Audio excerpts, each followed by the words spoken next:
It would be hard to ask for a better fight than Islam Makhachev versus Alexander Volkanovski. You're talking about the number one and the number two pound for pound fighter in the sport going at it. Man, the man is moving up against an absolute monster trying to be the champ. You gotta respect Volk for that. And Islam Makhachev, he gets the belt, he turns around and he's like, look, I'm going to fight whoever. I already run on this incredible win streak in the lightweight division. You don't want me to fight a lightweight? You think you want me to come up and fight this 145 or whatever? No big deal. It doesn't matter. I'm going to stay busy. I'm going to stay active. I'm going to run through people. You can't ask for more than that. But here's what's a little odd about the whole thing. Everybody's kind of pointed this out already, and it's true. We're not getting a lot of buzz for this fight. Not getting a lot of promotion from the organization. Not getting a lot of hype. And you got to wonder why that is. And the only thing I can think is that the UFC and Dana White are doing exactly what they've always told us they do. They say we're a business. They say that we're in this to make money. For whatever reason, they must figure that promoting this fight isn't going to make them enough money. It's not going to give them the return on the dollar that they're looking for. Now, maybe it's because they figure everybody that likes Islam Makhachev and everybody who likes Alexander Volkanovski is going to tune in already. It doesn't need to be promoted anymore. Everybody knows these guys. They don't need to dump the marketing dollars into it to try to build it up anymore. They're just not going to get the return on that dollar that they want. Or maybe they're looking at it and they're thinking, we've got a budget for the quarter or the year set out already for promoting dollars, and we just think that dumping those promotion dollars and that marketing energy into something else is going to come back better. For example, John Jones coming back and fighting Cyril Gane for the heavyweight title. So maybe they're just pushing it that way. But either way, you would think for a fight of this caliber, for two fighters of this caliber, we're not really seeing what we would expect to see. Nevertheless, going to be a phenomenal fight. Now let's look at this one. I find a few things interesting. Number one, we look at Alexander Volkanovski. The first thing that comes to mind when you think about this guy is just how well-rounded he is. Like, he truly lives up to the name of mixed martial artist. Very high fight IQ. But if I had to pick one thing that stands out about him, it's got to be the striking. He goes out there, great footwork, phenomenal feints. People don't give these feints enough credit. I mean, when he goes out there, he's got the perfect footwork that he's keeping at the distance and the range that he wants, but he's still applying pressure. And then it's those feints. Those feints are the magic sauce, man. That's the juice. That's what goes out there and keeps guys unsure, freezes them a little bit, and allows him to get to that next level and do what he wants. And then with that great footwork, he's able to explode, close the distance, get in and out so fast. Mix that with the jab. Use the lateral movement to keep them guessing for the counter shots, to keep them guessing if they want to shoot. Beautiful striking. Goes out there, uses the right hand. Goes out there, uses the low kicks. Man, his striking is phenomenal. We saw what he did to Brian Ortega. We saw what he did to Max Holloway. Think about who Max Holloway is. Think about the run that Max Holloway went on, and then think about what he's done so far after he lost to Volkanovski. Went out there. Do you remember what Max Holloway did in that fight with Calvin Kattar? Calvin Kattar's running around saying, I got the best boxing in the lightweight division. People are signing on. People are saying, man, look what he's doing. And for good reason. Calvin Kattar is out there lighting dudes up with his hands. Max Holloway comes in and says, let me show you exactly what the best boxing in the lightweight division looks like. And just absolutely puts on a performance, puts on a show against Calvin Kattar, a man of that caliber, and just goes out there and pulverizes him. Has Calvin Kattar blocking his fist with his face by the end of the night.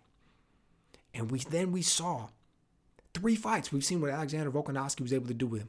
More decisive each time it went on. First time it's in question, second time a little bit more decisive, third time not in dispute. Quite the performance. We saw what he did to the Korean Zombie. Just going out there, lighting him up. The man is too tough for his own good when we're talking about the Korean Zombie, because those punches that Volk is landing, something else. Clean, crisp, going in there, making it happen. Now the question is he going to be able to land those types of punches? Is he going to be able to land those types of strikes against Makhachev? Now look, when we talk about Islam Makhachev, we look at a guy who came in very raw, dominant wrestling, very raw when it comes to the striking. But we've seen him continually progress up to and including the best performance as far as striking is concerned in his last fight against Charles Oliveira.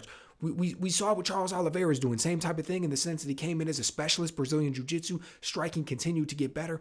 We see Islam Makhachev go in there against him. He's able to handle the offense that Charles Oliveira is throwing. He was able to time some very good counter strikes. They didn't land very solid. Oliveira saw him coming a little bit, was able to block it here and there, but it's the fact that we've got a guy who's got this dominant wrestling in Islam Makhachev, who's now progressed his striking to the point he's able to land clean, lead left hands, and stagger guys. He's able to land kicks. He's able to time counter shots with the left hand, pulls back just these half steps, sees the shot coming, and he's able to time that left hand.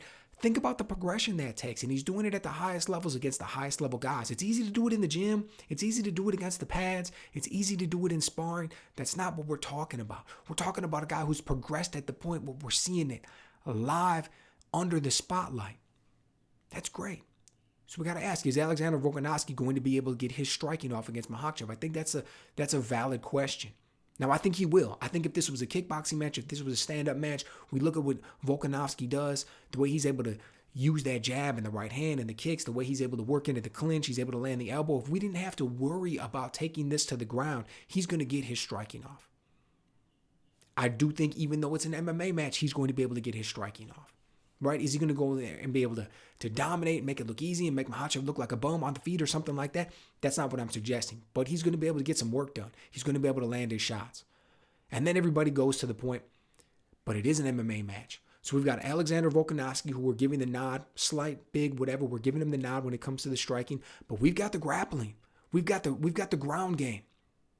And everybody knows that's where Islam Makhachev absolutely shines, right? That's where he makes his bread and butter. That's where all of his money is coming in. So the question is he going to be able to take Alexander Volkanovski down? If he does, he's going to be able to hold him down. One of the major talking points that we've been hearing going into this from Volkanovski and from a lot of other fighters is just how difficult it is to keep him down. He's like, yeah, you'll be able to get me down. People have got me down before. Brian Ortega, he's credited with two knockdowns or two takedowns. One of them was really a knockdown where he jumped on him. That was when he got him in that nasty guillotine, almost got him out of there. The other one was actually a legitimate takedown. We saw Chad Mendes score 3 takedowns. Now, Mendes couldn't keep him down, but he was able to get Volk down 3 times. Chad Mendes with very, what I would call traditional wrestling, collegiate 1 type wrestling, right? Goes in there and that's how he scores these takedowns, okay? But the one that was interesting when we're talking about takedowns is the one that Brian Ortega scored. And the reason for that is it's so similar to the way we see Islam Makhachev get his takedowns. Dude, he loves getting in the clinch and then working those trips.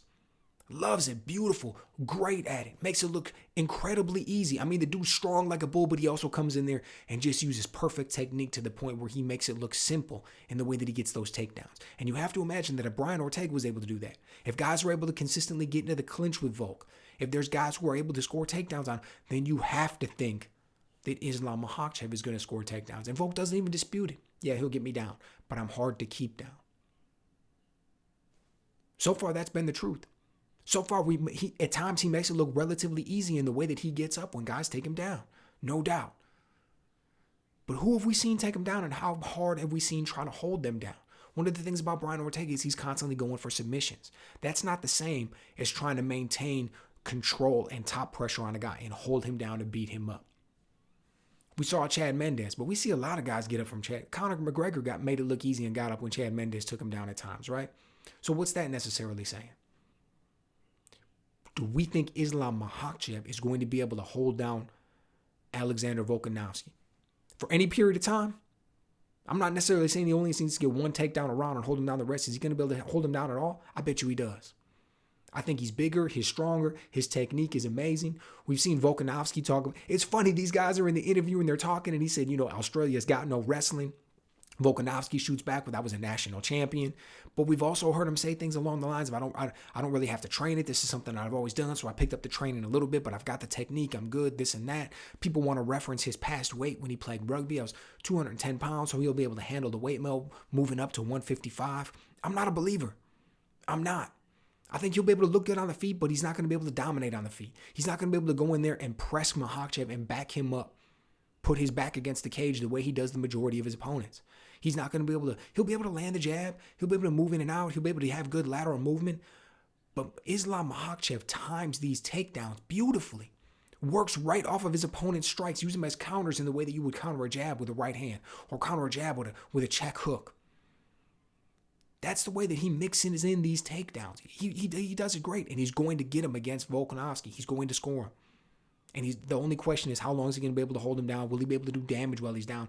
Will he be able to eventually wear him down and get a stoppage in the form of ground and pound or submission, something along those lines? People have referenced that they think Volkanovski, he's shown great cardio at 145. They think that because he doesn't have to cut as much weight, he'll be able to show great cardio at 155.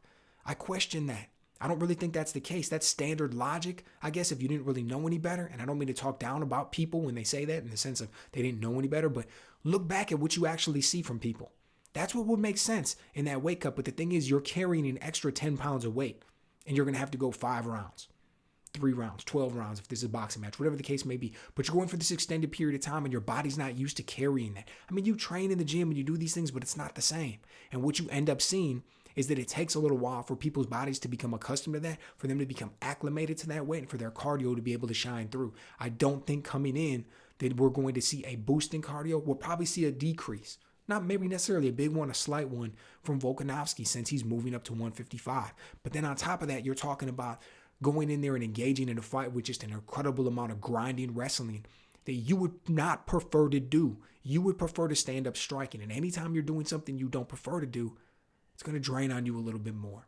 So I think that's going to wear out Volkanovski as well. I think this is going to be a big win for Islam Makhachev. We see in lines out there around minus 385, minus 400. To be perfectly honest with you, I still think there's a little value to be had there. Alexander Volkanovski isn't a knockout artist. Even at 145, he definitely isn't going to be at 155. He's not going to be able to go out there and just land one big shot and get this thing over with. The way that you see this man get stoppages through striking is through accumulation. I don't think he's going to be able to accumulate strikes against Makhachev. I don't think he's going to be able to stop the takedowns. He's not going to be able to get up fast enough. He's not going to be able to score takedowns of his own. I don't see how he's going to win out points. I don't see how he's going to get a stoppage. I think this is going to be a big win for Islam Makhachev. Volk's going to move back down to 145 and continue to do what he does because the man is an awesome fighter. So let me know what you guys think. Am I missing something on this one? Do you think that maybe Makhachev's going to win, but there's no value in the line? Do you see a way that Volkanovski can pull out the upset? Let me know what you guys think.